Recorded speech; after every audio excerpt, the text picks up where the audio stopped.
ప్రభుత్వానికి సుప్రీంకోర్టు అయితే షాక్ ఇచ్చిందని చెప్పాలి. ప్రధానంగా ఆంధ్రప్రదేశ్లోనే కాదు, తెలంగాణలో కూడా నియోజకవర్గాల పునర్విభజనకైతే సుప్రీంకోర్టు నో చెప్పిందట. ఆంధ్రప్రదేశ్, తెలంగాణ రాష్ట్రాల్లో నియోజకవర్గాల పునర్విభజన చేపట్టాలి అంటూ దాఖలైన పిటిషన్ ఏదైతే ఉందో దాన్ని సుప్రీంకోర్టు తిరస్కరించింది. 2022లో పునర్విభజన జరిగిన జమ్మూ కాశ్మీర్తో సమానంగా ఏపీ, తెలంగాణను పరిగణించాలి అంటూ కె పురుషోత్తమరెడ్డి చేసిన అభ్యర్థనను తోసిపుచ్చింది.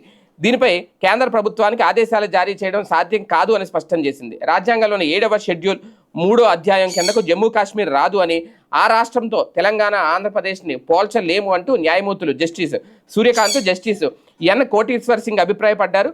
ఏపీ, తెలంగాణలో పునర్విభజన చేపడితే మిగిలిన అన్ని రాష్ట్రాల నుంచి కూడా అవే డిమాండ్లు వచ్చే అవకాశం ఉంటుంది.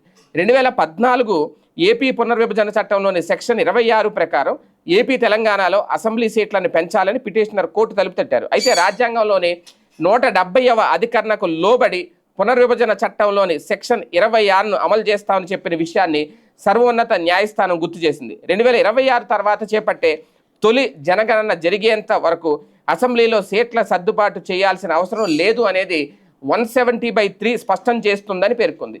విస్తృత రాజ్యాంగ ప్రణాళిక ప్రకారమే పునర్విభజన తప్పనిసరిగా చేపట్టాల్సి ఉంటుంది అని తెలిపింది.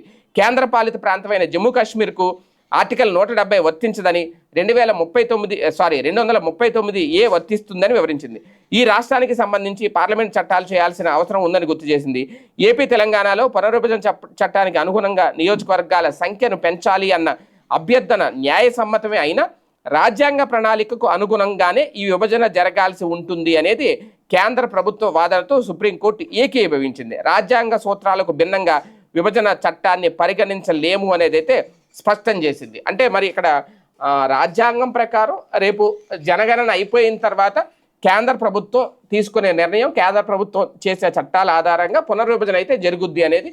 కాకపోతే ఈ పిటిషనర్ వేసిన పిటిషన్ ఏదైతే ఉందో నియోజకవర్గాల పునర్విభజన అనేది నియోజకవర్గ పునర్విభజన అంటే విభజన చట్టం ప్రకారం చేయాలి అనే దానికి సంబంధించి అయితే సుప్రీంకోర్టు నో చెప్పింది.